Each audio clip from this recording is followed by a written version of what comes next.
There we go. Good evening. Welcome to our October 7, 2025 special voting meeting of the Exeter Township School Board. Please ride for the Pledge of Allegiance.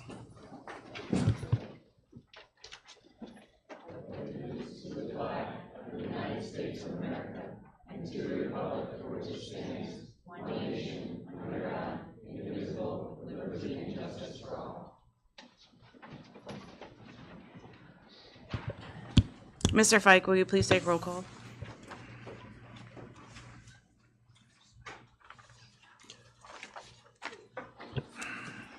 Jason Mill, Julia Schaefer, Present. Deborah Bloom, Here. Dr. Andrea Battler, John Fiddler, Here. Dr. Ann Herring, Present. Timothy Morgan, Here. Travis Odom, Here. Allison Wilson, Here. 7 present, 2 absent.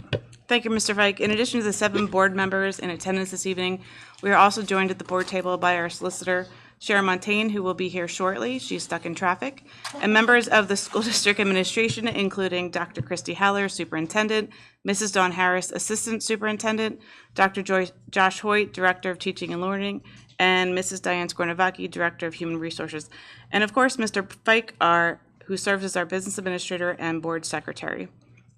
We will not be amending the agenda tonight. Just for reference, the board did meet in executive session on September 25th to discuss active litigation against the school district. The Personnel Committee held an executive session on October 1st, 2025 to discuss contracts. There are no public comments.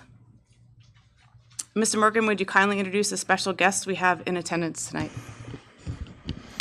Thank you, Ms. Schaefer. Tonight we have Chase Duran with us from Troop 377. Chase is here for his communication merit badge. Chase, if I remember correctly, it's a 10-minute PowerPoint presentation you needed to do, correct? I'm just kidding. Chase, welcome. Thanks for being here. I hope you learn a lot.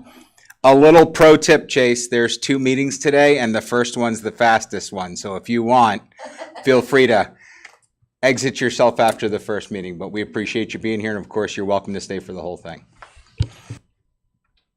Okay, thank you, Mr. Morgan. And on to committees. Dr. Herring, personnel. Thank you, Mrs. Schaefer. It is recommended that the Board of School Directors approve or ratify the following resignations, appointments, transfers, change of status, additional assignments, leave of absence, and course requests. Second. We have a motion and a second. Any discussion? All in favor say aye. Aye. Motion carries. And that's everything, Mrs. Schaefer. Next on the agenda, we have election of PSBA officers. I did send out information to all of you via email with descriptions of each position our nominees hold. It is recommended the Board of School Directors vote for the following candidates. For 2026, President-elect, 1-year term, Holly Arnold. 2026 Vice President, 1-year term, Matt Vanoy. And candidate for E3 Section Advisor, Andrew Klein. Second. We have a motion and a second. Any discussion? I'm just wondering, Mrs. Schaefer, if we shouldn't give a 1-minute summary for the public about just what PSBA is, what they do for us, why we're having these votes. I can certainly do that for you. So PSBA is a organization that assists school boards in Pennsylvania, and they do have a board themselves. So every year they do have elections, and they take different candidates from different school districts around our state, and they are placed in a position for election. So the 3 that we did nominate are these 3 that we have here.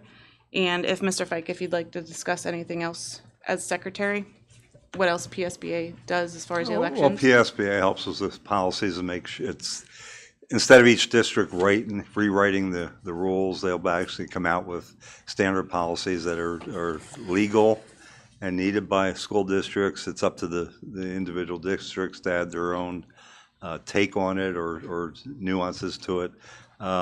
They help with advocacy based on, districts needing help with the state. They're almost like a liaison between the district and the state. Instead of you having to go directly, they represent 500 school districts. They go directly. And they do a lot of training. They perform the annual, I should say, every 2-year training for new officers and existing board members that are elected or re-elected that have to go through training requirements. They perform that and issue certificates that they met their training for the year, and that part of the election process they have to do training with a certain number of months after being elected, to understand the laws. And they also are a resource for board members. If you have questions of law or questions what other districts are doing, you can go to the PSBA. So the Pennsylvania School Boards Association represents all school districts. Thank you, Mr. Fike. Great, Mr. thank Taylor, you. do you have any other questions? Yeah, thank you. I know what it is. I just thought maybe some of our listeners, some of our friends and neighbors might not know as much. Thank you. Please note, Sharon Montaigne has joined the meeting. So you have a motion and a second. All in favor, say aye. Aye. Opposed? Motion carries. Okay, next up is the PSBA Insurance Trustees. Member entities are also asked to vote for open trustee positions on the PSBA Insurance Board. There are currently 2 seats open and 2 candidates. A member school entity can vote for up to 2 individuals. PSBA Insurance provides complimentary travel accident insurance to all school directors from member school entities while on official school board business. As such, all member entities are considered participants in the PSBA insurance programs and are eligible to vote. 2 trustees we have, seat 1 is Kathy Schwoop, and seat 2 is Roberta Marcus. Second. Motion and second, any discussion? All in favor say aye. Aye. Opposed? Motion carries. Okay, there are no signups for public comment at this time. Are there any board members who wish to like to be heard? Okay, if there's no objections, we'll adjourn this special voting meeting. Hearing none, the special voting meeting is adjourned.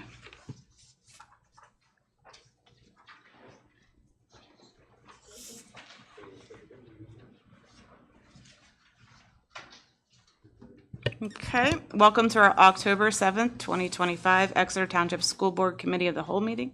Mr. Fike, could you please take roll call again? Yes. Jason Mell, Julia Schaefer, Present. Deborah Bloom, Here.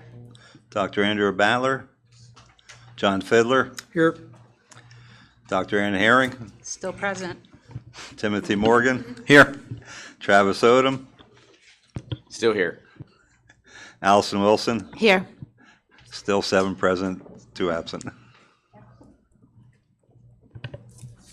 Dr. Haller has something special to say before we start the rest of the meeting.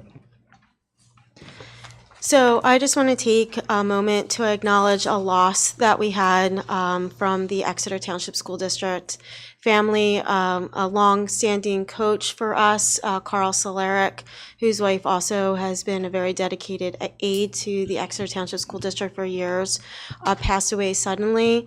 Carl was not only a 1987 graduate of the Exeter Township School District, he was the father of 2 children who also graduated from Exeter, and he was a beloved Exeter assistant baseball coach who supported numerous kids over a 25-year career here and made a huge impact on a number of student athletes who came through our baseball program. So I just wanted to take a moment to acknowledge his dedication to our students, to this community over the years. And it was a sad day at the high school for the lives of the staff who he had a connection to and the students who he worked with so closely. So we could just take a moment of silence.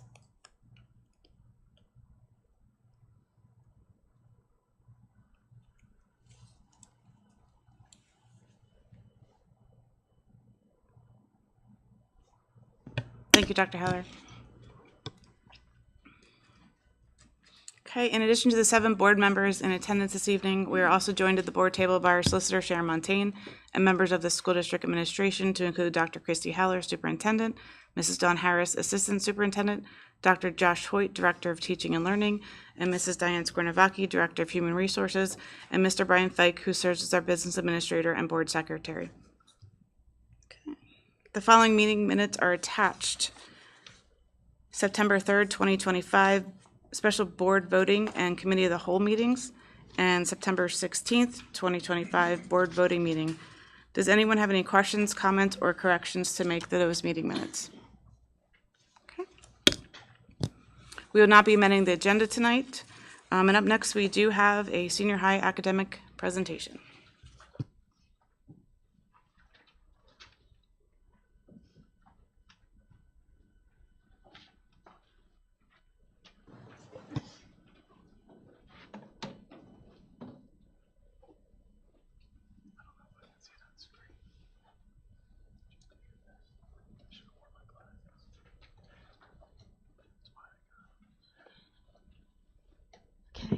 Good evening. This is our second academic update that we are presenting to the school board. This is going to be a series of academic updates that we're presenting. Last month, we did an update regarding just in general, our focus for the district. And over the next several months, you'll hear academic updates or general updates really about what's happening in each school, as well as some other programming that's happening across the district. So as we share tonight is going to be focused on the senior high. So if you could go to the next slide, Joe. So as we've mentioned to the board, we have been very focused on the cycle of improvement. You can't really know where you're going until you know where you've been and where you're currently at. And that's something that the district did not have in place previously. We did not have a framework to really look at or evaluate our programs, our data, in general, how we were focusing on our instructional strategies to support student instruction. And so our first goal was to put that in place. And right now we're in phase 3 of that cycle. So tonight you're going to hear from the high school administrative team, Tom Campbell, as well as our teaching and learning team, Dr. Hoyt and Dr. Alcaro, about where we are with the cycle of improvement and how that has been a focus through the planning for the comprehensive plan and how we support at-risk students and how that's all tied together. So at this time, I'm going to turn it over to their team. All right. Good evening, and thank you, Joe. You can go to the next slide. So tonight we're going to really weave in a couple of components here. We're going to address how tonight's presentation is related to our comprehensive plan. As you recall, our comprehensive plan is from 2024 to 2027. And we focused on 3 different areas for grade 3 reading, grade 7 math, and then our graduation rate at the senior high school. With regards to the data that you're going to see on here, if you have questions, you can feel free to ask those.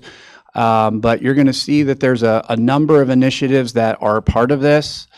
There's a lot of work behind the scenes and a great collaborative effort between my team with Dr. Alcaro, Mrs. Bush, Becky Bush, the high school administrative team, special education, to make basically this plan come together. As you can see there, our target when we went through the comprehensive planning process was by the end of our comp plan in the 2026-27 year was to have a graduation rate of 97 1/10% for our students to receive their cap and gown and graduate. If you take a look at the data there and you're wondering why is it 2022-23, the state gives us lagging data. So because the state, when they put out the Future Ready Index, They provide us both a 4-year graduation rate and a 5-year graduation rate, and you get rated based upon those. So because of that lagging indicator, 2022 to 2023 is the last PDE reported graduation rate for Exeter Township High School. We set those benchmarks then to grow by percentages each year. That's what the comprehensive planning team decided to move forward with. But if you take a look within there, we are at 95.9 in 2023, but the statewide average we are exceeding by almost 10%. A big part of that is really twofold. We have exceptional staff in our high school who provide a rigorous course of study, a curriculum that has been revised. I've been here 2.5 years. Dr. Alcaro has worked extensively with the math department to basically create a framework for our 7 to 12 math program. We have revised our junior high ELA framework, all engaged around that cycle of improvement. Additionally, we implemented the new PDE STEEL standards, which are the new science standards, which were required to be implemented last year as well. So that's why we really utilize that cycle of improvement, is to engage our stakeholders, to work with our teachers, to look at that data, to develop a plan, establish targets, evaluate that assessment data, and make adjustments really along the way. So from the academic lens, then we also have how we look at students holistically. And when we take a look at students, and we talk about at-risk students from an academic level, but then we also talk about at-risk students who might have needs that are beyond the academic component. And Mrs. Leonard and her counseling team and our student services team, in conjunction with the high school administrative staff, really work. They know basically what's going on with every kid or every young woman or man in that high school with regards to if they're at risk, what's their plan, how they can help them, and putting in a multi-tiered system of support. That's what MTSS stands for. So that's a hyperlink, Joe, if you can click on that. This is publicized on our school website there that goes through this multi-tiered system of how we look at things what's called the tier 1 level. So we look at things from a global perspective, and then we hone in and provide additional supports along the way with targeted individuals. So we have teachers working with kids, counselors working with kids, Mrs. Leonard and her team working with kids, just to make sure that we can help to identify and meet their needs and get them to graduate from high school. So there's a tremendous amount of effort from the academic side of things, from teaching and learning and student services, to make this work. A lot of people think high school graduation is really it's a high school thing, but it's really a K-12 thing. High school graduation is truly about the K-12 experience. So that's why when we look at high school graduation, we look at it from the lens of the cycle of improvement, because we want those kids starting in kindergarten to improve each year to get to that goal of graduation. And we make a lot of adjustments, and we make a lot of data collection and a lot of improvements along the way for them.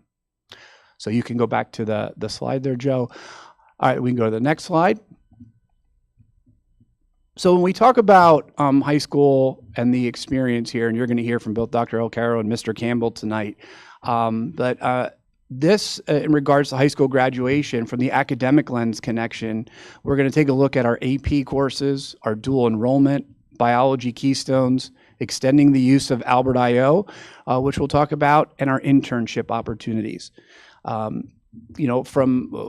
I mentioned that my team works collegially with the high school administrative team on this. These are significant initiatives that we have here within our school district and our high school, that there's, again, a lot of work that goes behind the scenes with these.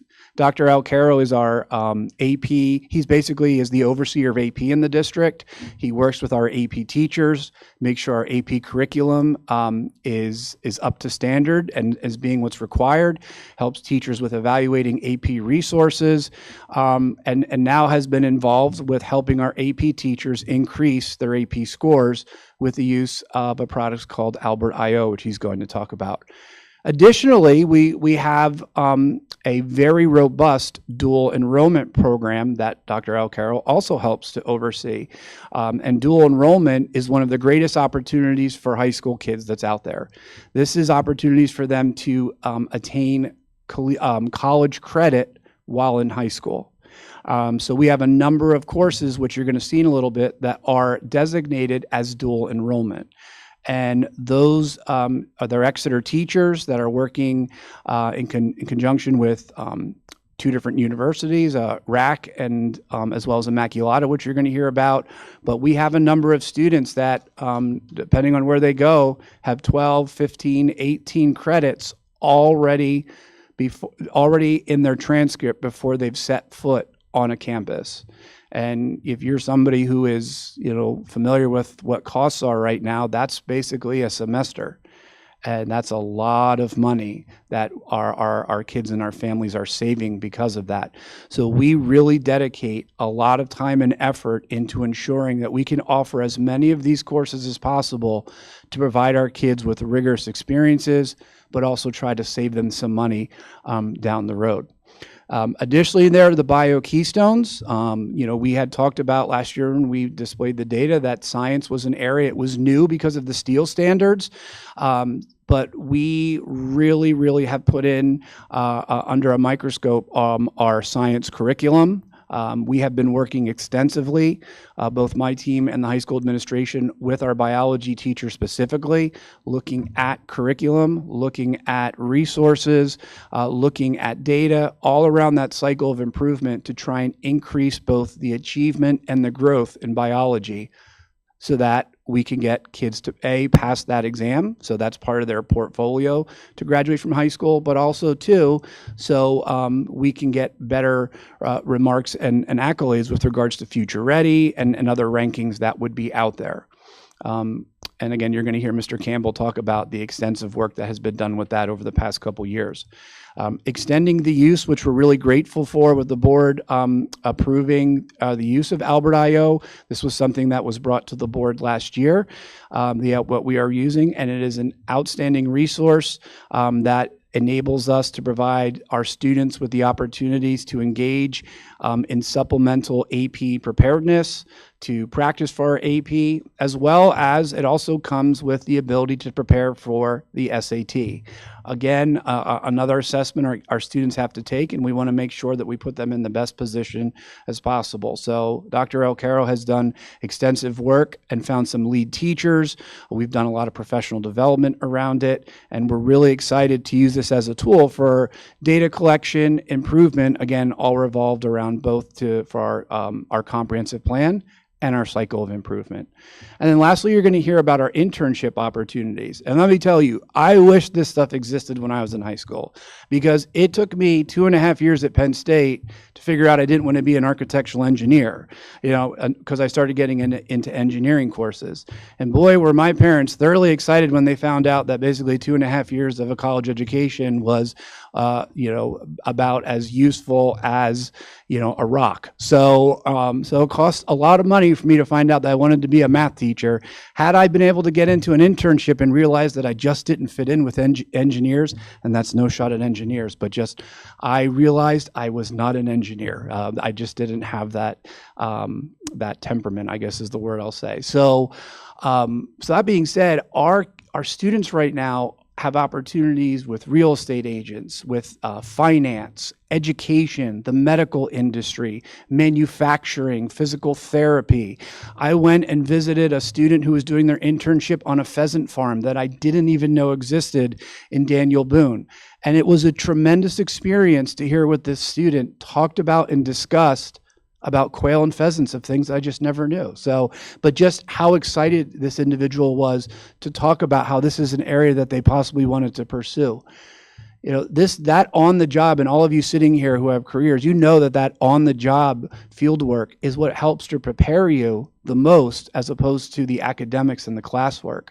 So Mr. Ricketts and our high school administration really put in tireless efforts to establish connections with businesses in the area, with community members, so that maybe we can keep our kids here to work, but if not, they can get opportunities that are going to make them successful down the road. So you're going to hear some more about that as well. But these are things, like I mentioned, that are really tied in, focal points here. This is a small portion of the things that we are doing right now with regards to our comprehensive plan and within the cycle of improvement. But these are things that we are really excited about to talk to the community and the board about. So you can go to the next slide. So at this time, I am going, since I've said his name about 1,000 times already, I am going to turn it over to Dr. Alcaro, who is going to talk to you a little bit about AP. And again, for the community, AP, we use a lot of acronyms in education. AP stands for Advanced Placement. Hi. Good evening. I will not be talking about pheasant farms or quail farming because I don't even know what that means. I will talk about AP exams, though, because I'm very excited to talk about the progress we've made as a district. When I got into this position a few years ago, I was tasked with kind of this vision by Dr. Holler and Mrs. Harris to kind of look at ways to expand our AP enrollment and our success within the AP program and within our dual enrollment programs. And, you know, with the help of the high school administration, along with the high school counseling staff and many others involved, we've done a really nice job with that here in this district. I'm really proud of the effort and the work that we've put in as a group, as an organization, to really assist our students, because that's really the focal point, is to make sure that our students are getting not only a quality education while they're here at Exeter, but also are being prepared for that next step. So for students that are looking to go on to a, higher education after high school, having this rigorous course of study, either an AP course or having a dual enrollment course in advance of that, is definitely going to help prepare them. And so if you look at the slide, you can see the numbers speak for themselves. We've obviously seen an increase in the amount of students who have been taking exams, but more importantly, we've seen an increase in the success of the students who are taking those exams. And that's what I'm probably, more excited about, because taking the exam is one thing, but getting a score of a 3 or higher on that exam means that not only have you been prepared by the teacher, but you yourself as a student have put in the preparation and the time. And so we're seeing that happen more and more in our courses across the board. Additionally, we have AP scholars every year. This past year, we had 62 of them at the high school. Our high school also received a silver award. We're still waiting for our awards this year. As Dr. Hoyt mentioned, a lot of these are lagging indicators. We will get our AP Honor Roll awards probably in January. So hopefully by then I'll have some additional highlights for you as far as, where we are as a district percentage wise. But we got a silver award last year because the College Board recognized us for the percentage of our students who had taken 5 or more AP exams during their high school career. And, so just taking the courses, but also taking the exams. If you go to the next slide, Joe, just to show people, these are our AP course offerings. And as I mentioned when I first got up here, one of the items that I was tasked with was looking at ways to expand our AP programming. So when we're looking at AP programming, this is kind of the end for a lot of these courses of study. So in many courses, this is the highest level that you can take, right? So if you're in social studies, English, math, or science. But what I like about our program, and what I will continually say to people over and over again, is the diversity in the courses that we offer here at Exeter. So if you look at the courses that you see up there on that board, it doesn't matter if you are a student who's interested in music, if you're a student that's interested in art, if you're a student who is interested in business, if you're interested in social studies. Basically, if you have a topic of interest, if you have a topic that you're dedicated to, we have an AP course for you. This year, we added AP Environmental Science. We have 2 sections of that this year. We also added AP Seminar, and there are 2 sections of that. Those are 2 additional courses that just offer some additional opportunities for students, and both of which, already are very successful. If you want to go to the next slide, then we can talk a little bit about dual enrollment. So dual enrollment is a little bit different than AP. The biggest difference between an AP course and a dual enrollment course is just the idea that when you take a dual enrollment course, and there will be a little bit of overlap, you have to enroll in that college or university. So for our dual enrollment courses that are RAC agreement dual enrollment courses, students have to enroll in RAC. We entered into a new dual enrollment agreement this year with Immaculata. Once again, at the direction of Dr. Holler, we've been looking at expanding our dual enrollment opportunities. We offer a orientation to teaching course, which is pretty neat. Mr. Ricketts teaches that. I visited it the other day for the first time, spoke to the students that were in there. He was going over classroom management strategies for kids who are looking to get into the teaching field. So he was asking me about some of the classroom management strategies I had used when I was a teacher. So I was able to impart hopefully a little bit of wisdom to them. But that course comes with also an educational internship requirement. But the dual enrollment component really requires students to just take the course in high school, enroll dually with that college or university, get a grade of really a C or higher is typically what is required, and then you've earned those credits. Unlike an AP course where you have to take the exam to score a certain number on that exam and then wait for a college or a university to tell you if you actually get to have credits or not, dual enrollment comes with a transcript.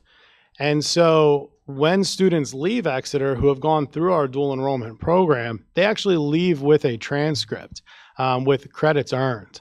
I am very proud of our dual enrollment program. Exceptionally proud. And one of the main reasons why is because for a teacher to be a dual enrollment teacher, they actually have to be certified as an adjunct professor by that college or university.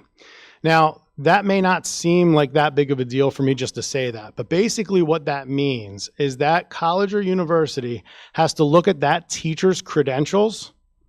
So look at their degrees, look at their past work experience, life experience, whatever it is. Then they have to look at the curriculum, the resources that we're using, and say, yes, this course meets the same standards that we have here at our college or university and would meet the same standards at any other college or university that would accept our credits. So for RAC to certify 22 of our courses, and for Immaculata to certify another one of our courses, that's very impressive because those courses are transferable to well over 1,000 colleges and universities throughout the state. And this last year alone, because this is something that I do track and something that I do monitor, we had 165 students earn over 1,000 credits. This is something that we have also been trying to expand. So once again, Dr. Holler and Mrs. Harris, we've been looking at ways with Mr. Campbell to expand our dual enrollment. If you go to the next slide, Joe, you'll see one thing that we did this past year is myself, Mr. Campbell, and the counseling department looked at RAC, we looked at our courses, and we were able to expand with 2 of our AP courses right away. So our AP Government and Politics course has 76 students currently enrolled in it. That's 76 students that now have an opportunity for dual enrollment credit that didn't have that opportunity before.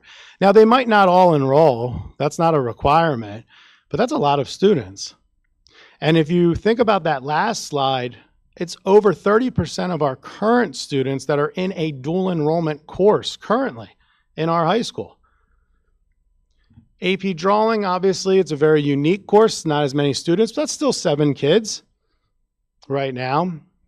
And if you go to the next slide, Joe, you will see we have our other honors courses that are not AP courses, but are still at the level of a RAC dual enrollment course.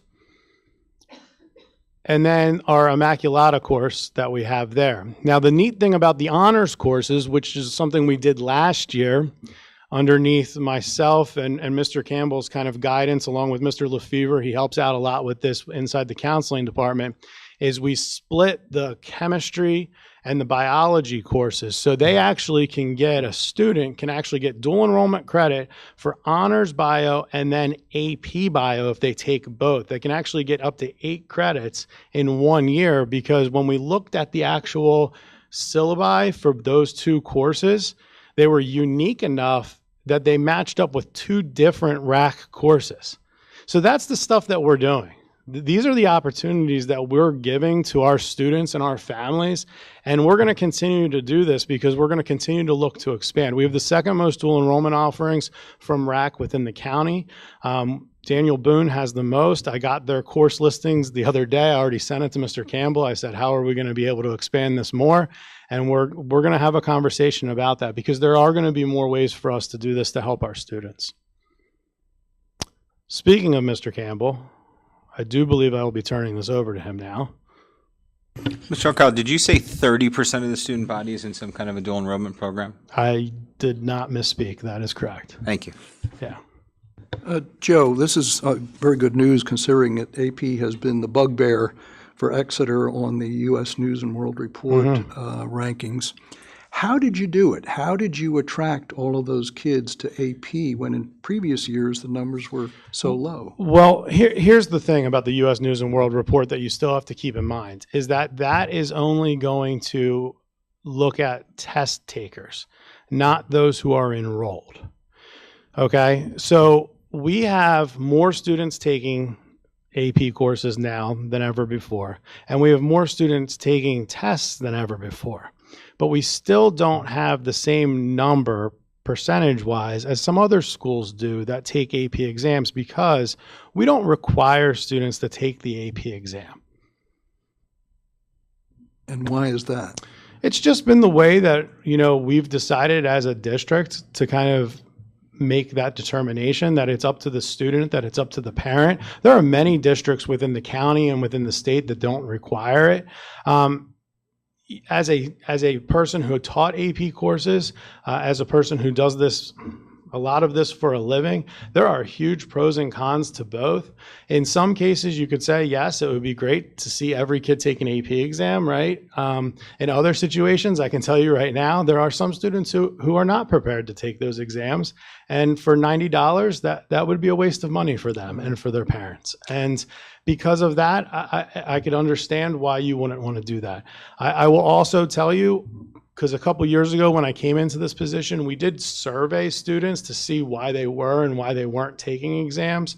And just anecdotally, I've talked to students over the years, and just looking at our numbers, typically, this is typical, typically it will be seniors that will choose not to take the AP exams more so than your 10th and 11th graders. And that makes sense because your seniors are more likely to know where they're going to college and to know if that college or university will accept or will not accept those credits.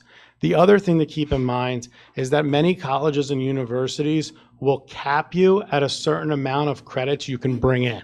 So if you're a senior and you've already amassed 15 to 21 dual enrollment or AP credits, which is not uncommon for Exeter students.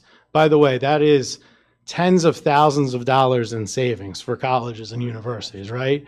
Then for that student to then have to pay $90 for 4 AP exams that year, I mean, that is a decision that could be made, but we just have never gone down that road. Got it. Back to my first question, though. How did you increase the numbers? How did you sell the idea to the kids that caused that increase in the numbers? Well, it wasn't just me. I think that's the most important thing. I mean, this is a team effort. It's a collaborative effort. I think, number one, it's about communication. One of the things that we've done at the high school is, as a group, we've established a AP dual enrollment teaching group within Schoology. I push out a lot of information through there. They are communicating more with students in that respect.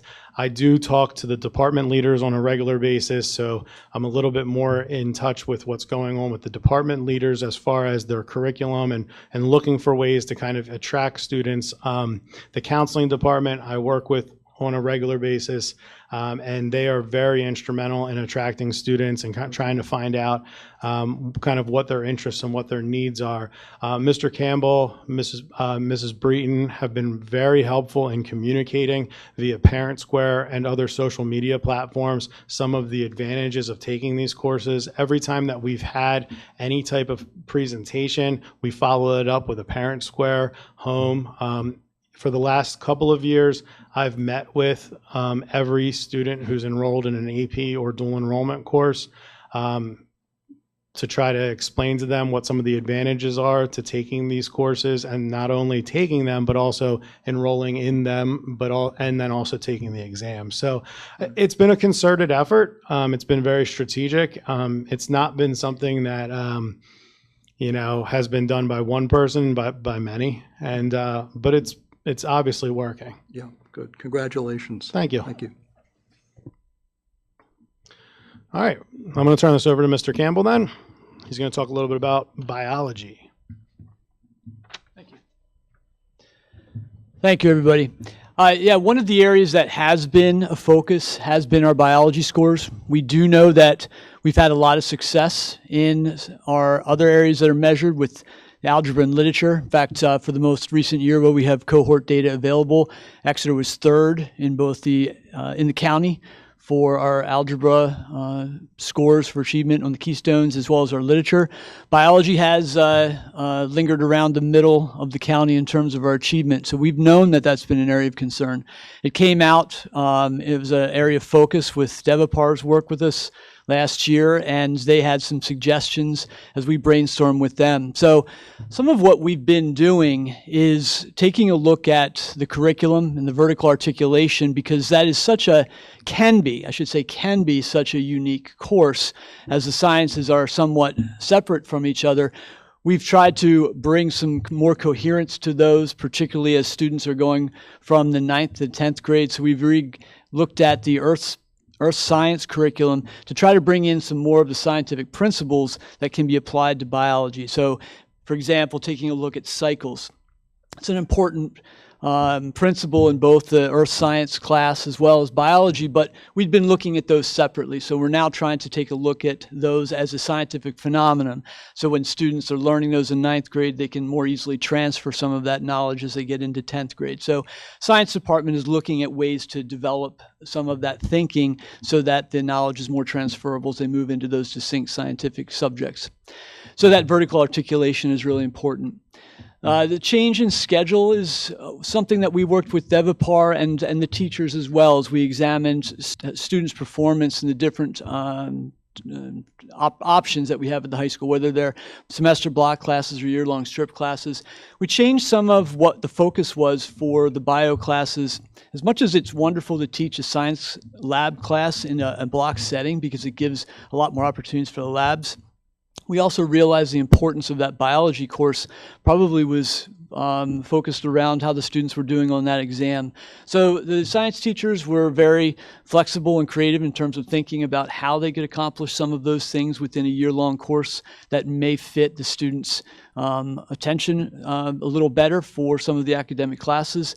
So we're going to be watching how that performance went, and we know that from last year, some of the preliminary data that we have from last year's Keystone testing for biology, we've seen some improvements. So that still needs to be finalized as we get some of the cohort data after the end of their 11th grade year, but very positive signs to start. In addition to that, we've been using Albert.io, as was mentioned before, and what we'll touch on later. That has been an important part of some of the review. We're still learning how to apply that more broadly. It's been something that's been used in AP classes, and we're expanding that use. And there's another piece of support that's not on the slide, but that is our targeted use of the supported study halls related to bioremediation for keystones. So the biology teachers really stepped up. As you know, we've had supported study halls in use in the high school for targeted support as part of the MTSS. And what we've done this year is identify students who needed remediation for biology keystone retaking. We've scheduled those students when it fits their schedule into a supported study hall with a biology teacher, and they're providing remediation within that time frame. So there too, I think that will be beneficial for those students who retake biology. Is the big problem that all schools have with biology keystone. In fact, many schools in the county simply don't even try. They don't even try to retest biology because there is not an easy way to remediate. So I think this is going to be a good opportunity for our kids who need that. Next slide, Joe. Albert I.O. was mentioned before. What's really important to take away from this is I appreciate the support that the district has provided for a lot of tools that we use in the classroom. This is one that is not new to us, but is one that is greatly expanded this year. Our AP teachers have had individualized use of Albert I.O., and not every AP teacher has used it. It's been something that those who have really found it to be useful, and now we're really trying, and AP and Albert I.O. has really expanded what it has in its catalog of questions, and it's become a little more robust. They're actually making some efforts to provide some adaptive resources with it. So we are incorporating that in more areas. We're using it for some of the Keystone courses as well, and we're encouraging our teachers to be experimenting with that to figure out where it is most beneficial. So we will have some metrics on that as the year goes on and its use. We have the PSATs this week, and we made that a PSAT and SAT practice option for our students on the first day of school. So that is an opportunity that many families have pursued on their own, but now have that available to everybody all the time. Next slide, Joe. And this is great that this is the last slide, not only because it's the last slide, but because it's an important topic for the high school. If you would have asked me 4 years ago when Mark Ricketts came on as a full-time internship coordinator, whether we would be able to effectively triple the number of kids in that program and double the number of businesses that we work with, I would have said that would have been ambitious. But huge credit to Mark and our community, to the business people who have stepped up to cooperate with us, and that we have accomplished that. The other thing that I think is worth mentioning about this is that the internships represent a lot of what we need to give our kids when we're doing our best work. We as adults know that we don't work in a one-size-fits-all world. And to try to put kids into programs because we think that is going to somehow prepare them for what comes after high school is appropriate at different levels, but not as they're nearing the end of their high school career. So the more we can get kids into opportunities where they're experiencing very individualized pathways so that they can figure out what to do, or in the case of Dr. Hoyt, what not to do, that's important. There's no such thing as a bad internship opportunity because it helps you learn about what you don't want to do. And Mark Ricketts deserves a tremendous amount of credit for this. And I have started asking him more and more whether he is stretched too thin, because he's incredibly conscientious. He has done things with our program that not every other school does, in terms of getting out for site visits, developing direct relationships with the businesses that he works with, and really demonstrating to them that these interns work. There's a couple of places where they have said, not so sure that we want a high school kid coming out here. And that's turned around into, we're only going to let your kids come to our place. And that's a testament to those particular kids, but also to Mark. And I think the emerging awareness that these high school kids are capable of a lot, and just like schools, we're also trying to fill our pipelines for future employees. Quite a few of our kids have come back from college. They've done their internships, gone to college, and come back, and they've had summer jobs waiting for them because those businesses said, we want you back. And there's even a few that are starting to get job offers from these companies because they've continued that. So it's quite impressive. The pheasant farming is a real story too, and that is a great example of how we have people in our community that have opportunities to offer our kids that they could never get in our school or even in a specialized place like a CTC. Those programs are great, but the internships are very individualized.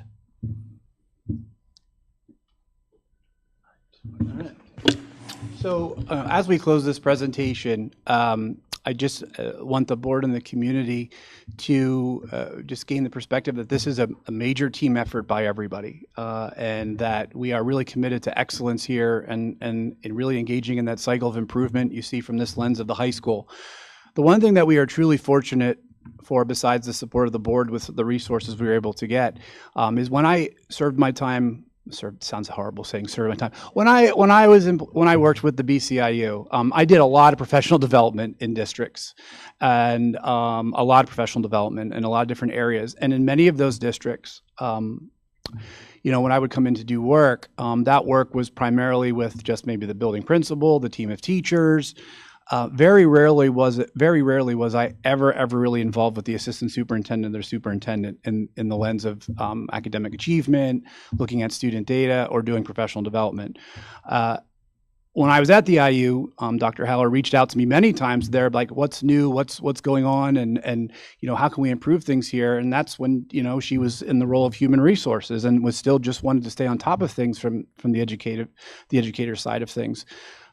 And since I've been here, I've told her this many times, and she would say it like she's the most educationally academic invested superintendent I've ever worked with, and I've worked in multiple counties, and there is no decision that's made with how. And I'm not saying she's authoritative, but it's a very team approach that she wants to know and asks questions about student data, asks questions about professional development, and it's been like that since day one. So we are very fortunate to not only have the support of the board, but for Dr. Haller and Mrs. Harris, they are extremely involved in initiatives like this when it comes to AP, when it comes to looking at student data, when it comes to the cycle of improvement.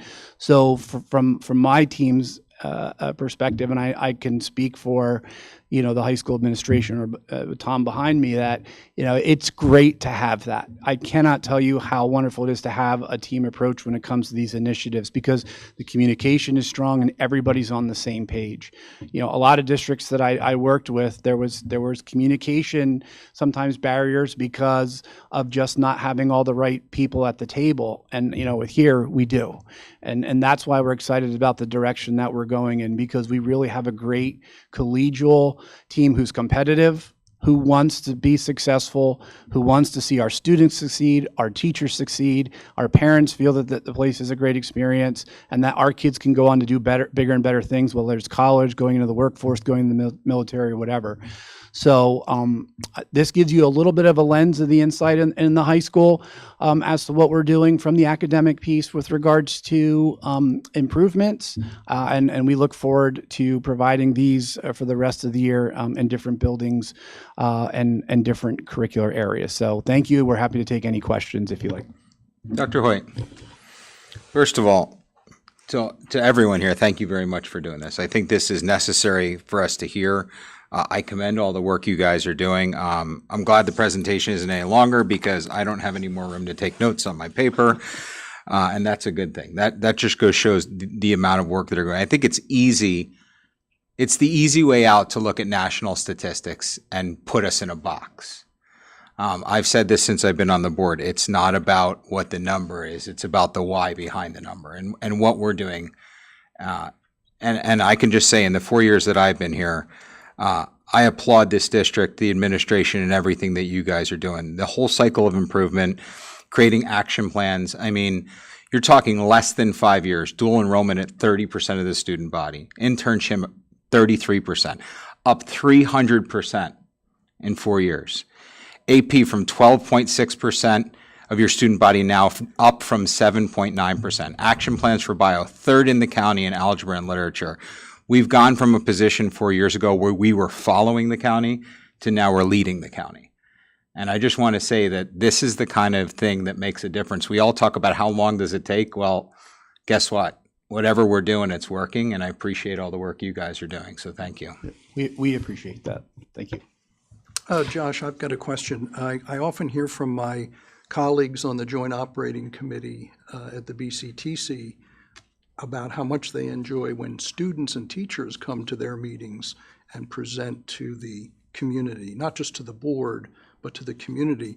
And I was wondering, I can sense the momentum here and the excitement. Would there be any chance of hearing from some of our students who are in these programs, some of the teachers too, to talk, kind of drill down, as the saying goes, and let them relate their experiences? I think that would be enlightening, not just for the board, but for the community at large. Yeah, absolutely. And that was actually our plan this evening, was to bring some of our lead teachers out for that, particularly around the Albert I.O. piece. Unfortunately, they just had some family commitments this evening. But, absolutely. And we want to hear, from what they're doing, because they're in the trenches with a lot of these things. And they've been tremendously supportive. They've asked great questions and they're moving right along. So, as we do a lot of these presentations, like Mr. Ricketts wanted to be here this evening too, and he just had a conflict. So all of these presentations, we're going to look at bringing, whatever the stakeholders we can in to do those. Great, thank you. I just want to say thank you as well for the presentation. I think it's so important to hear what we are doing for our students. And I know I've had a parent reach out to me about the internship program, that was a program that kept her child in school. And I think that's one of the things that makes a huge difference too. It's like when they have an opportunity that is unique to them, it is keeping them here and helping them to graduate. So that's one of the wonderful things. And I also want to add that I really like to hear about how we have very specific plans to address any adversity that we see. Like there are plans in place that if something is not going the way that we hope it would be, that you have thought about that and you have plans for that. I really like to hear that about the biology course and how you're remediating for those students. So thank you very much. You're welcome. I'd just like to thank the board for their support because when we decided to engage in the cycle of improvement, it was really a leap of faith. Districts only do that when they're in trouble, when they're struggling. And I saw it as an opportunity to kind of peel back the layers of what was happening in the district and kind of do a real fair assessment about what's working and what wasn't working. And the principals and bringing on Josh and Joe and Becky and just the support of the teachers really allowed us to have some really honest conversations about what needed to have happen for kids so we can make more opportunities for them. And that's really what it is. And there's been a lot of legwork, as you can tell. I mean, this is just the focus of what has been done at the high school and what this administrative team has done there. And it's been a lot for a lot of people. Like they had to really have trust in this planning process to kind of see this through. Alex is going to be doing one of his presentations and talking about all the things that he did. And then, of course, Frank is here with us this evening taking on Rifton and really switching things up and then our elementary buildings and all the things that we've done. But all of these things take so much work.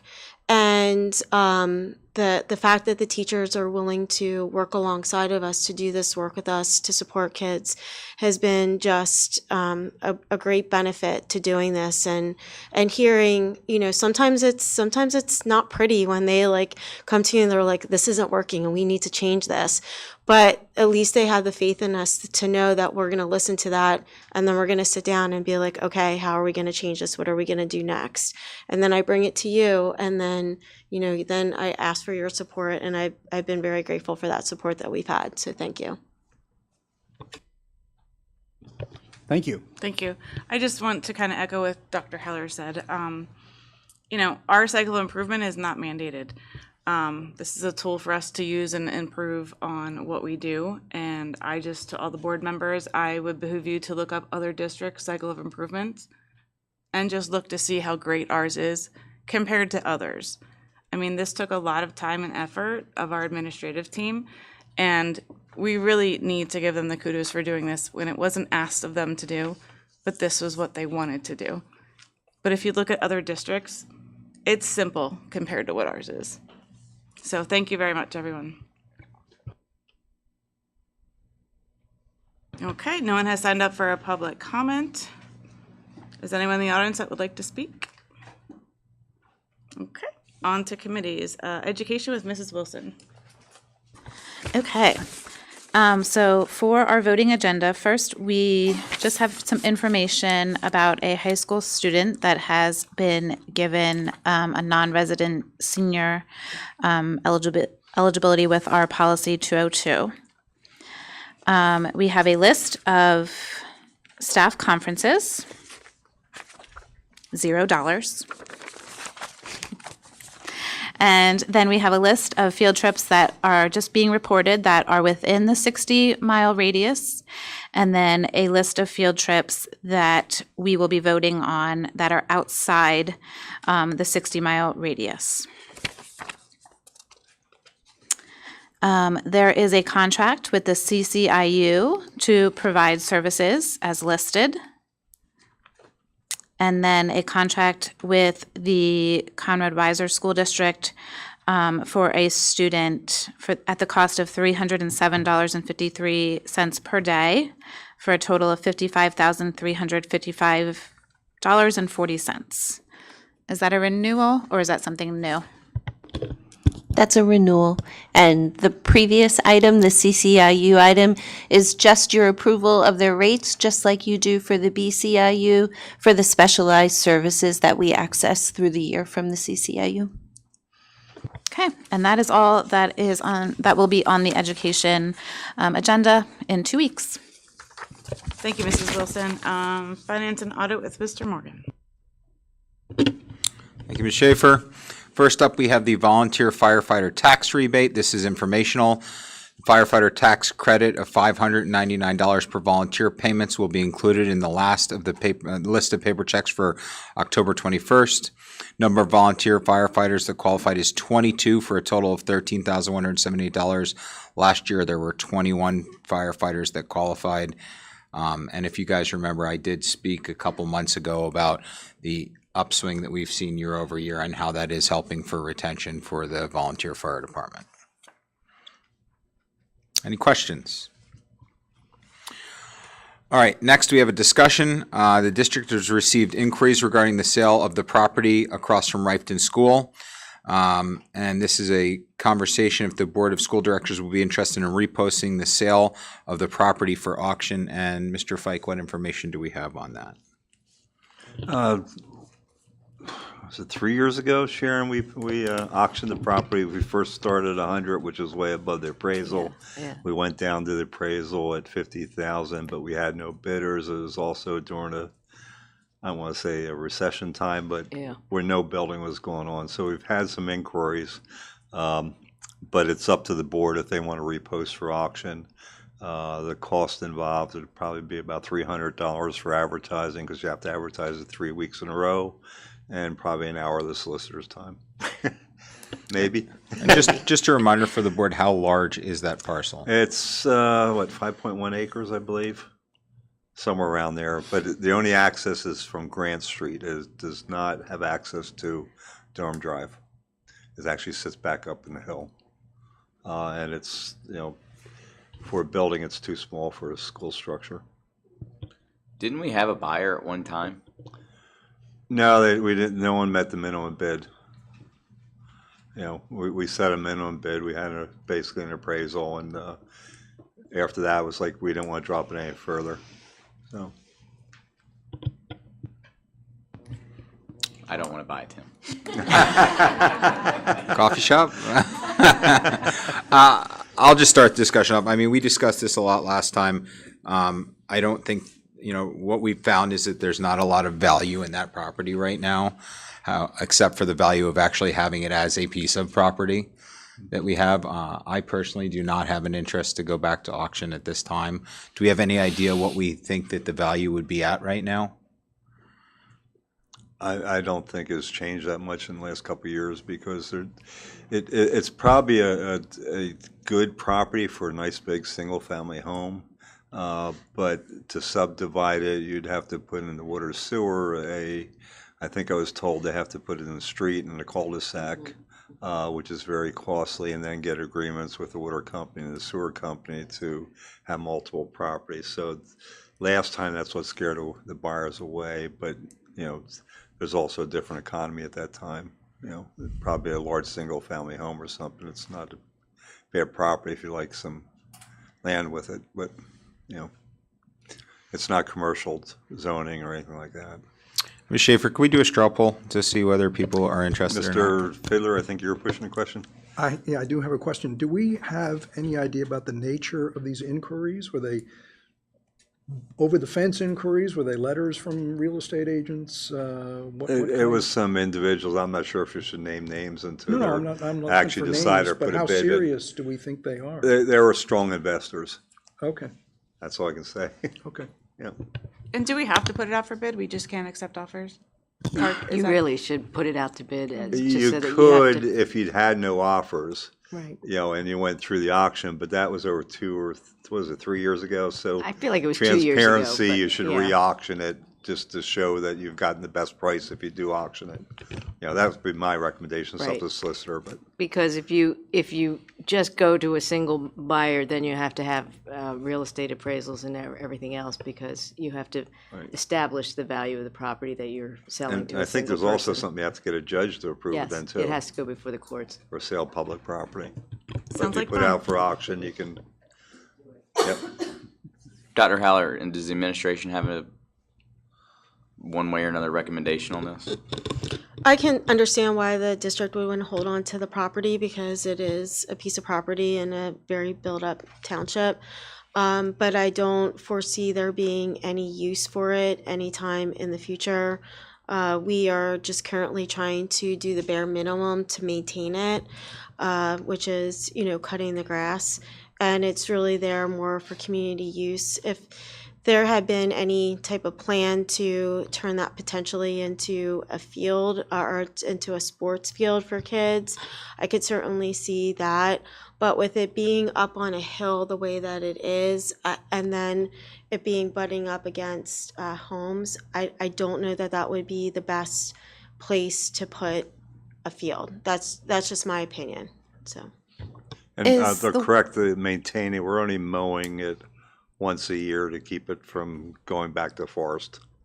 You know, but right now it's the only use is when we were mowing it all the time, our lawnmowers would come back with dog poop all over them. So It's nicely fertilized, is what yes. you're trying to say. When we acquired that property, did we acquire it like with Rifton so the road wasn't there basically when we got Right. it? It was actually two separate parcels when we acquired it. The Rifton property goes all the way down to the creek and 15 or 20 feet above where the road is. And that road's our road, it's a private road. And then that other parcel that came with it was above there, but has Grant Street access, not Dunham Drive access. And actually And goes behind some of the houses. Did we buy it? I don't know. I know it was just transferred, years ago. It might have been part of the farm buying, yeah. Yeah. But that property butts up to the old promenade, correct? Or is it goes to the next? There's actually the water tower up above. Okay, the hill that's there. right. That's right. Yeah. So it really doesn't butt up to anything commercial on that side. It's not like it could connect to really anything Right. because the next property over is. Correct. Okay. So Can we do a straw poll? just real quick, not that I want to say the S word again, but I'm going to. Is there potential there in the future that it could be a solar field? Wrong side of the hill. We looked at that. So this because of the way the sun. Yes. Okay. Yep. Could it be a parking lot? Park for. Yeah, I mean, there'd be a lot, it would cost us a lot to make anything of it Yeah, because of the okay. slope and, All right. So, yeah, I think we do need to do a straw poll. So if you could engage that, Mr. Fike. Yes to list, no. Allison? Yes. Travis? To the auction, I'm assuming? All right. No. Yep. Yes. Julia? Yes. Mr. Morgan? No. Mr. John? Yes. Okay. Yes. 5 yes, 2 no. We'll put it on vote for the Okay. next meeting to authorize the solicitor to put it out. Thank you. I do have 2 more informational things, Ms. Schaefer, if I'm allowed. You are. Thank you. So first one, I just wanted to follow up with the board. I know I had sent a message, but so the community knows, we had given Mr. Fike permission to go to auction for electric rates last month, and I just wanted to inform the community about where we landed with that. So we were able to get a final bid in at 0.06980 for 36 months. And how that compares is it went from 0.06072 to 0.06980, so a very small increase. And then the last thing was actually a question for Mr. Fike. I did see that there was some work being done on the schoolhouse. Was that project completed? The far roof was completely replaced. That's where the tree went through it, so that project is completed. I should make sure. I think I saw Mr. Hathaway back there. The roof's done, right? No more leaking, correct? The shingles are on, yes. Yes. Now, the inside still needs to be cleaned up where there was damage in the front closet, but we wanted to first secure the roof and make sure that was done. So. Thanks for the update. Yep. That's all I have. Thank you. All right, thank you, Mr. Morgan. On to personnel with Dr. Herring. Thank you. At the voting meeting, we will be voting on approving administrative staff appointment. We will be approving the update of job description for the assistant business manager, as well as a job description for the school bus driver trainer. Is there anything you can say about those two descriptions, that reasoning for why they're being updated?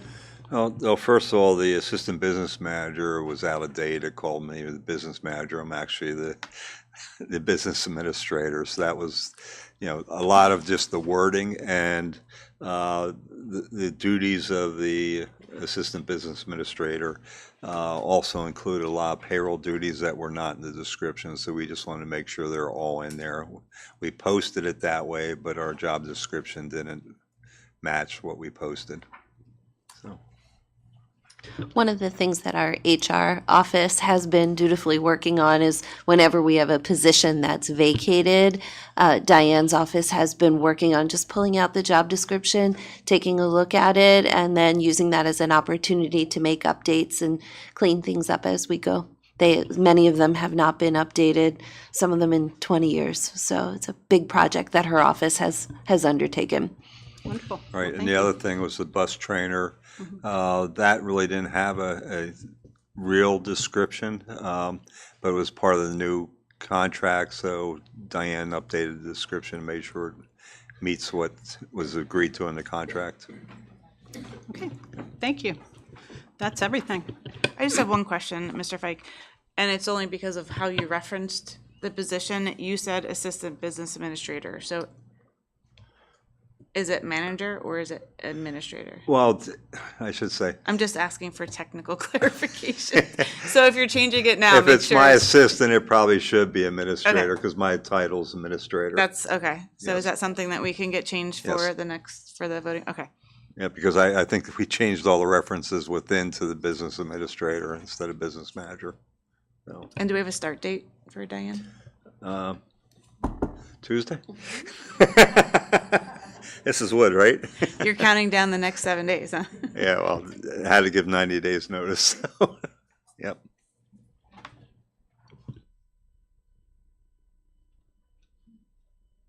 Okay.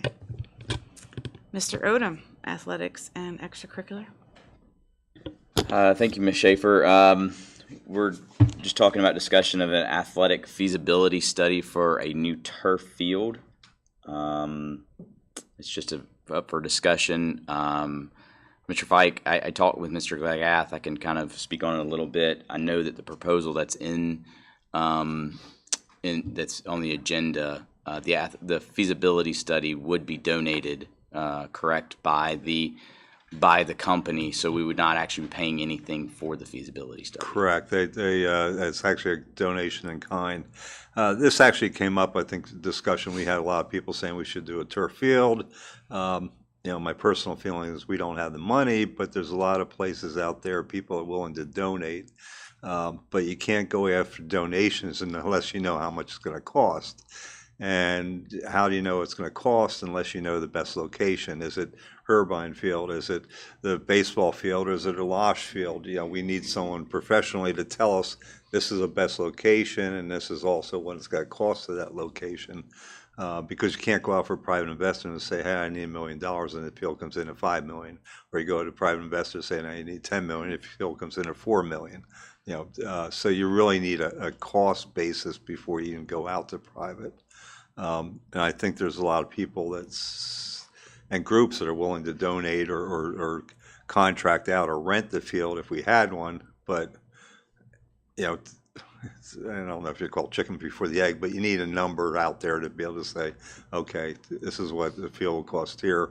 If we do that, this is how much you need to raise. And if you get the commitments, then you come back to the board saying, do you want to put it out for bid or not? But Sure. You can't get commitments unless you know the value. And this has been talked for years, so I figure it was best time to, when we had some groups come to us and said, hey, we'll pay you so much a year if you have a turf field. Well, I don't have a turf field, but is it worthwhile to be able to rent it out and pay for itself? I don't know, because I don't know exactly what the cost is. Last field I built was in 2014, and that was a totally different area. Sure, understand. But the feasibility study is donated. Would tell us this is the best location, this is the best, okay, turf your baseball field and put a soccer field inside and a multi-use field. Correct. Or take Irvine Field, or take, some field we don't think about, or something at Losh would even be better. They're going to look at the soil, this rock, everything else, that type of stuff, and say, okay, But here it costs $5 million to build, and this one's going to cost $3 million to build, and you get the same size type of thing. But just for clarification, Right. there is zero cost to the district to do a feasibility study. That's what we'd be voting on in the Right. next voting meeting, correct? Yeah, only the study, doing the- not, Only the doing study, the- not a that- field. That is To what I actually want to do a make sure turf field or for everybody something, to understand. my Yep. recommendation, as everyone I said, is, we can't afford a turf field.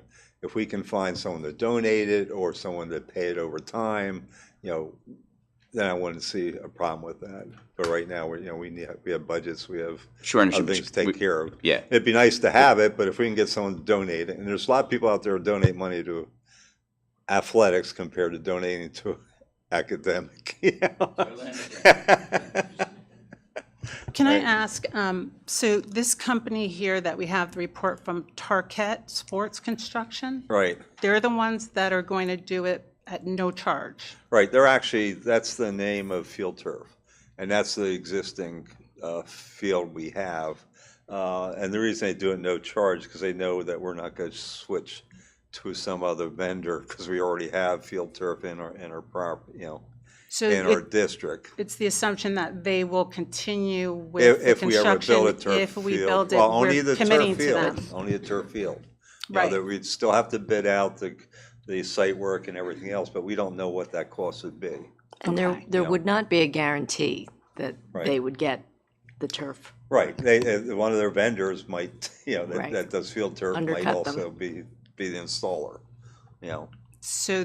So you said, though, that they are not charging us for it Right. because, again. We're going to probably spec the turf itself, which they're the manufacturer of. They're also installers, but they might not get the installer, but they at least get the turf.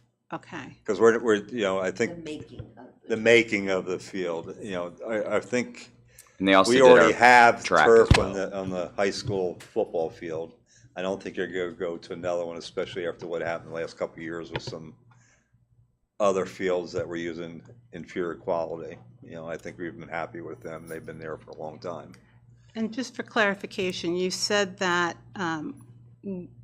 you wouldn't think it'd be wise for us to do another turf field because the school district can't afford it. I said out of our pocket. I didn't say Out of it's our not pocket, wise. right? Unless somebody donates. Donates, or we get a commitment that they're going to rent the field for 10 years and it'll cover all the cost of it. Which that would type- include the maintenance, which is what we pay for Correct. our turf field. Right. And lights, electricity. I Would that be I don't included? even know if we'd have lights, depending where it's at. Okay, because- so we may not need the lights. Right. Okay. You know, but But all that's- other costs that come with Right. running a turf field, your hope is that we have someone that will finance that. Yeah, I would not recommend it unless you had Right. the Would- backing or pay for itself, because And is that something where you can get a contract with someone that says that for the next, say, 10 years, you're going to pay all of these fees? we already have a contract on one club that's paying us to use the other field.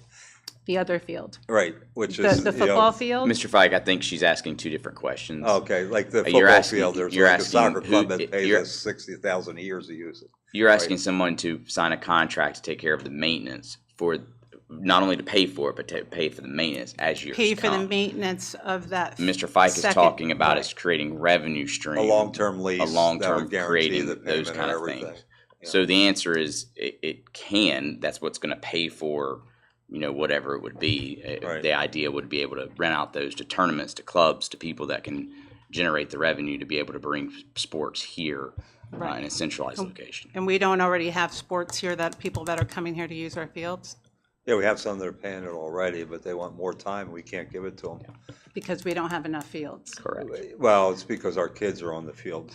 And They- also they the get kids second. on the field, they are all over the place when it comes to timing. That's another thing that I think that we don't look at. And again, I don't know if this is a discussion right now, but what I can tell you is from a field perspective, from an athletic perspective, from a band perspective, they are having to utilize the field unlike other people in other school districts and other people have ever done. Typically, students go after school, but our students don't go directly after school. Only a certain sum. Then they have to come back at different times, weekends or whatever, because we only have the one turf field to be able to utilize. That's what's happening within our program now. And then other, you know, the grass fields, they're not very well maintained. They have divots, people get hurt. All those are the kind of things that go into it, where other students in the county, other schools in the county don't have to do that. So that's the other piece of the reasoning why turf fields. But it's also, if you don't have enough turf field, you can't get these tournaments here. You can't get the other ways to create the revenue on the field. But again, we're just talking about seeing if we can actually do the field before we have that Oh, no, I conversation. know, I understand that. I just want to keep that conversation going so we know where we're headed, as Understand. opposed to just saying this is what we're doing. Doesn't mean we're doing it, but this is where we're headed. Because I do have a concern about how this will affect our taxpayers ultimately. And we can say and keep saying that, oh, we'll find the people that will pay all these things and it won't be put on the taxpayers. But I still am not convinced of that. And it kind of concerns me since we just came off of increasing taxes, saying we did that because we wanted to pay our bills. And then to turn around and say, oh, but we're having this field built, which again, I get. We have people that say they want to pay $1 million to do that, which bless their heart, I think that's awesome. And I would love if it was more towards education, not just sports, but you know, it is what it is. But yeah, I'm not convinced yet. I'm still very concerned, but obviously if this feasibility is being financed, then hey, let's move forward with it. Dr. Herring, if this helps at all, I mean, the largest cost, and we're not anywhere near this road, but the largest cost is the initial implementation of the field, which is what we wouldn't even be able to go into that step until we knew that someone was financing it for us.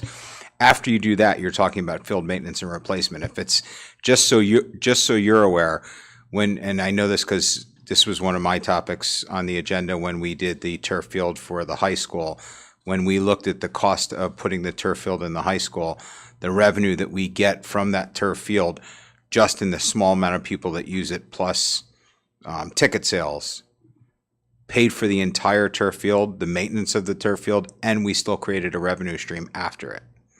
Just for perspective, after you get that, because I get it, the initial hit of building a fence, digging it out, doing the soil, all that. Also, where does it come into play with the fact that we had to redo the field again this year with our existing Yeah, one. which is almost 11 years. But that was paid But for. that was That's what- paid that was- for. That was paid It for. didn't- yeah, That's what it- by the I just revenue. want- Yeah, it was into, trying to yeah, get yeah, this it was, information out there. that's what I'm saying. That was paid for through the revenue. It pays for Right. Of itself. sport. essentially. Well, I It mean, pays for itself. technically, it came from a school district budget. Right. But when you look at the amount of revenue that the football field or multi-use field creates in a year times 11 years, and then you look at how much it costs to maintain plus put a new field in, that cost was less than the amount of revenue we made over 11 years. I think it would be great if we could see those numbers. Yeah, I mean, if you You mean look for at. that?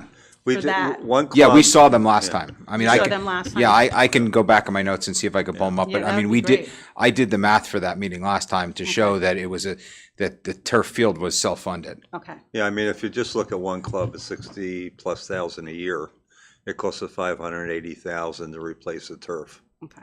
Then add the other, maybe 4,000, was it 45 or 5,000 for maintenance costs on that a year, so it's still covered itself in 11 years. Just one club, and that doesn't include gate revenue and stuff. I look at gate revenue trying to help cover sports, Right. right? Okay. And is there a concern about losing property space if we get to a point where population increases and we have to look at possibly having another building? Is there a worry about losing any of our area to this? Has that been thought of at all?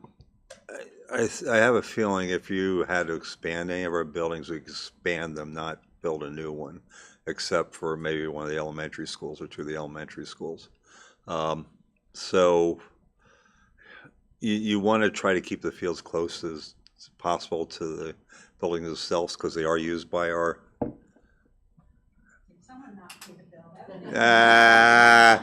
Lee fell asleep. I had hit the.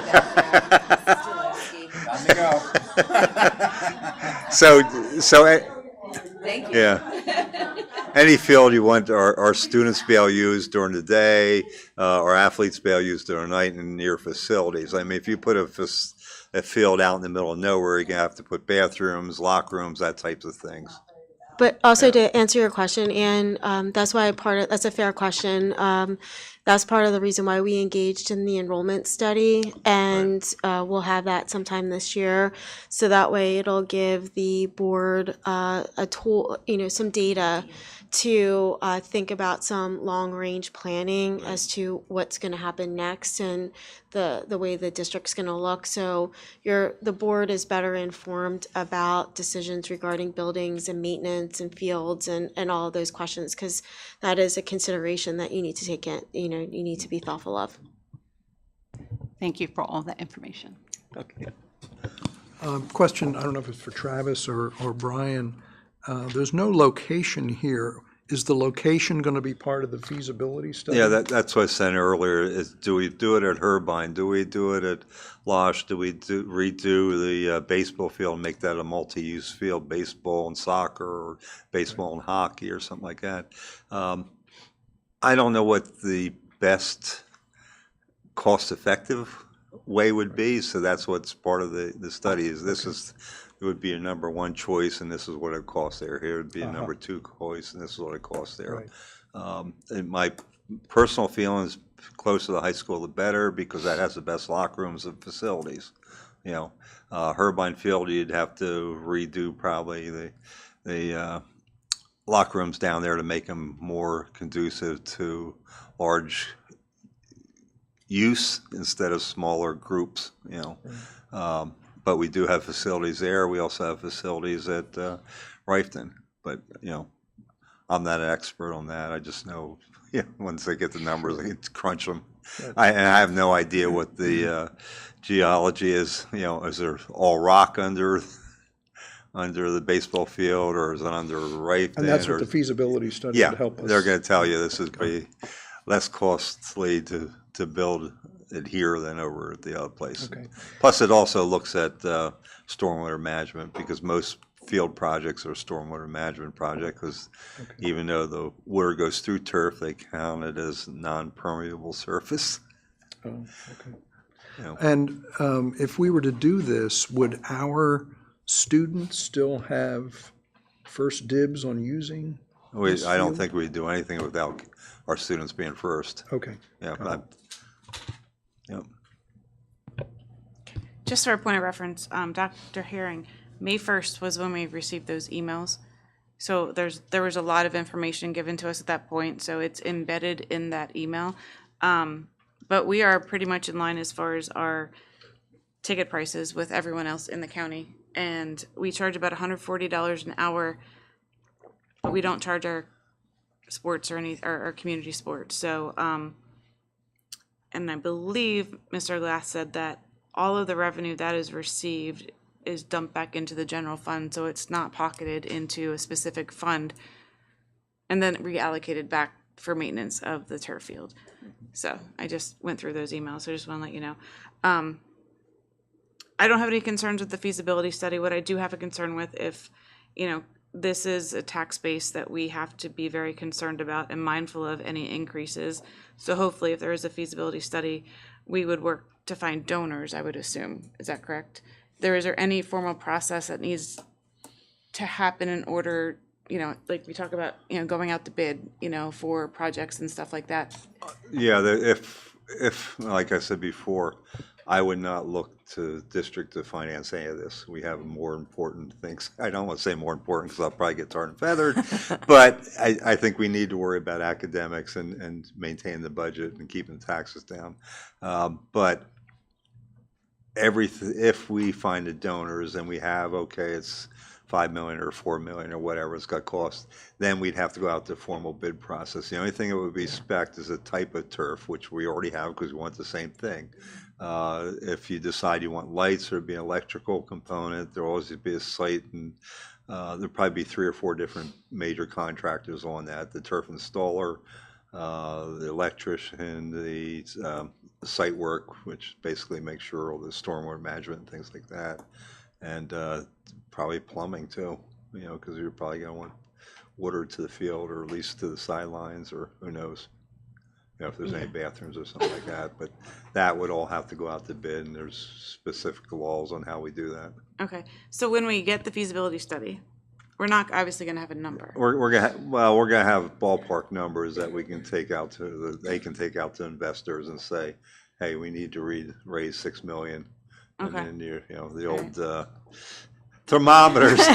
You brought it up. So the old thermometers. You got the money committed. Now let's go back to the board. We got the money committed. Do you want to take on the project based on the money that's committed? Okay. Yeah, and just looking forward, I do think that it's a conversation to have in the future, because I don't think we kind of rehashed that conversation after May discussing, charging. All right. We're not going to, we decided not to increase our activity fees to students, because obviously that's a cost a lot can't afford. But if we're putting money out to service, not academics, but athletics, and then we're bearing the cost of having to maintain the fields that use sports or using, gym electric stuff like that, I think that we do need to reconsider that in the future, because youth sports, not all taxpayers fund youth sports because they're pay to play. So parents are funding their children's athletic endeavors, and I don't believe that the taxpayers should have to bear that as far as tax increases are concerned if the district is brunting the cost of having to maintain the fields, because a lot of the fields in our districts they're not good. And it's not because of our athletics or our academics or band or whatever. So I just find that that's a conversation we should have in the future. And just to clarify, I appreciate you pointing out the email. What's on the email is what we charge as our fees. But I mean a list of what has brought in specifically. Yeah, I'll have to go back through my notes. I presented that when we were having the discussion about putting the turf field in, because obviously it came at a cost to the district. Mm-hmm. I remembered because I wanted to ensure that wasn't coming at an additional cost to the taxpayers. Right. And so I wanted to find out what our revenue source was versus that.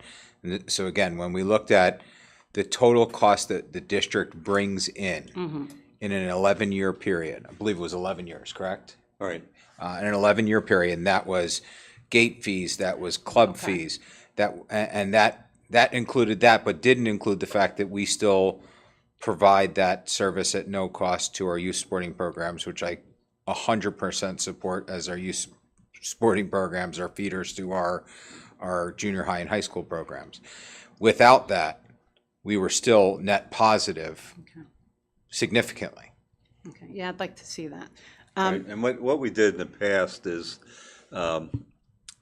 we've committed part of the fund balance, even though the revenues go directly into the general fund, which then will pass down to the fund balance if you have more revenue than expenditures. We committed part of the fund balance to cover the turf replacement in the future. Last time we had 700,000 committed. The turf replacement came in just under 600,000. Okay. So, this coming year, we'll commit part of the fund balance for the future that we have in another 10 or 12 years to have that money set aside, basically taking some of the revenues, not the gate revenue, because we don't use, I think that goes to cover sports, but the additional revenues to cover the replacement again in 11 years, And 12 years. why are our fields so bad? I mean, Julie pointed it out, and Travis made a comment. It's a good problem to have, essentially, but it's a problem. We have a large township who is a lot of kids who are very active in a lot of various sports, and we offer a lot of sports. So our soccer teams for youth are growing. They use a lot of our fields. Lacrosse is growing. We even have a youth field hockey. We have a lot. Football is huge. Cheer practices at Jacksonville. They use that field. We have a lot of kids who, even though we have the Stonersville complex, which we're fortunate enough to have, we still host like T-ball and some other teams in the district. And sports are expensive. Field maintenance for sports is expensive, but when you think about the alternative, what kids could potentially be doing if they're not involved in sports or music or some type of arts, usually it's not a good thing. So, supporting youth sports with the township, in cooperation with the township, because they only have so many fields too. They have their biggest complex is Trout Run. They have Farming Ridge. But the majority of the sports really are played on Exeter Township School District fields, and then they get beat up because the kids are wearing cleats, and because they're grass, it would be like when your kids are outside playing in one spot all the time. You know what that looks like in your yard. This is hundreds of kids. But we're maintaining enough that we don't have to worry about our kids getting injured. My hope would be. I would disagree with that. It's overuse though, and the other thing is we do not sprinkle fields. So like in July and August, it was so dry. The number of kids and number of events going on all the grass fields basically kills off the grass. It'll come back in the fall and winter and start again in the spring.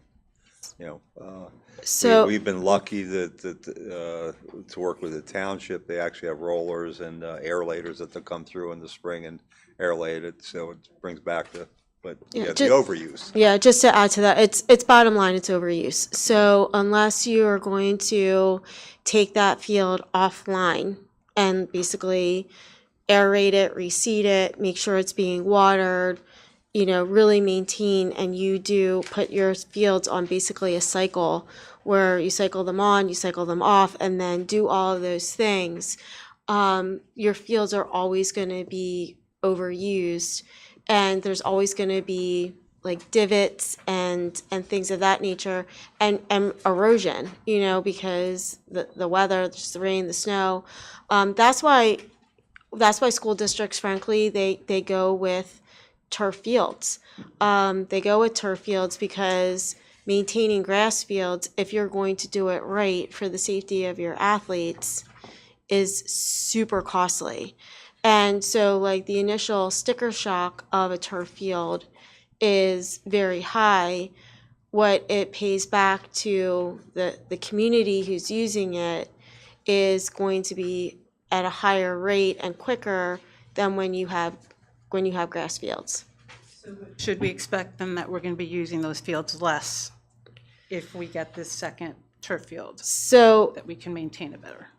I don't know that I could say that just because of the number of like youth sports that we have, because now everybody's going to want to use the turf field, but I think it will lessen the usage. But if we're soliciting people to pay for it, then obviously they're going to, want playing time on that as well. So that's the balance with it. As Travis was saying, there is a revenue opportunity there. Districts that have multi-turf fields typically can host large tournaments. Lacrosse comes to mind where, you have these tournaments. They're not really school districts. They're actually club teams. When you have a club team, there's a substantial fee for your child to be able to play on a club team. And they put together these very large tournaments. And they go to areas where they have multiple fields. And it is a substantial moneymaker for the school district or, whoever is hosting these tournaments.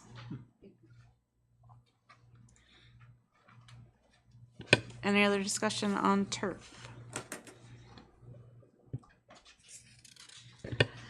No one has signed up for public comment. Is there anyone else who wish to be heard? I'd like to say something. Okay. Mr. Fiddler had asked at our last meeting about numbers of students who opted out of PSSA or Keystone. So Dr. Hoyt shared these numbers with me. 55 of our students opt out of grades 3 through 8 PSSA. So over those grade levels, 55 students. And then 22 students opted out of the Keystones combination, I guess, of literature, bio, and algebra, 22 total. Thank you. Ms. Schaefer? Yep. I found my notes. Okay, good. All right, so this was from the December 17th, 2024 meeting. Correct? Several trees were hurt in the making of this. Again, this was from December 17th, 2024. Rentals were $35,000 a year. Ticket sales were $64,000 a year for a total of $99,000, minus $6,000 for maintenance fees, equaled an annual revenue of $93,000. It was $586,601.05 for the field, yielding us, after we paid for the field over the life of the field, an additional $53,327.38 that the district made after we paid for the field and after we paid for the maintenance. I think I'll keep these in my briefcase. Does that At least for the next 4 meetings. does that include the? No, I'm in November. Yes, I'll drop it all off. Just a question, did you consider the cost of replacement? Was that? That was everything. Okay, So it was $93,000 a year. When you take that over 11 years, take out $586,601.05, it left you a surplus of $53,327.38 per year. Per year. And then did you Per factor in year. the cost that we just spent to have the field replaced? That Okay, includes all right, just wanna make sure. after maintenance, after replacement, we still made $53,327.38. Okay, because you said Per- 11 years, so we paid. Right, so Per year. 93,000 times 11 years, so over $900,000 is Right. what we almost $1 million, and then Correct. minus the 586, so you're plus $400,000. Just want to clarify. So 'cause we're that's- saving tax Yeah. dollars, We're generating them. just not enough. Not enough. It'll never be enough. Mrs. Schaefer, can I just give a quick shout out to a student? Her name is Julia, I believe, Weiser, and I'm sorry if I slaughtered her first name. I just want to read really quick what was printed. Teed up history the other day at Golden Oaks, clinching her second straight BCI AA Girls Golf Championship by shooting a 71, finishing an impressive 9 strokes ahead of her competitor. She is the first girl in Exeter's history to win the county title twice, and the first since Joanne Heller brought it home in 1974.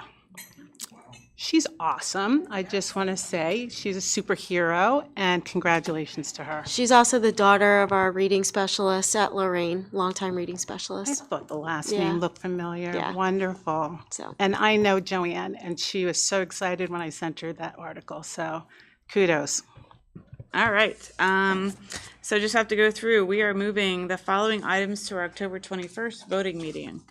Meeting minutes for special board voting meeting on September 3rd, board committee of the whole meeting September 3rd, board voting meeting on September 16th, education items B, D, E, and F. Finance and audit with Mr. Morgan, we are moving the sale of the parcel discussion, correct? We do not need to move the tax rebate. Okay, just wanted to verify that, so that is just item B. Personnel, A, B, and C. And athletics, feasibility study for turf. Did I miss anything? Okay. Yep. If there's nothing else, our next board meeting, voting meeting will be on Tuesday, October 21st. We will meet in executive session immediately following the adjournment of this meeting to discuss active litigation against the school district. If there are no objections, we will adjourn the meeting. Hearing none.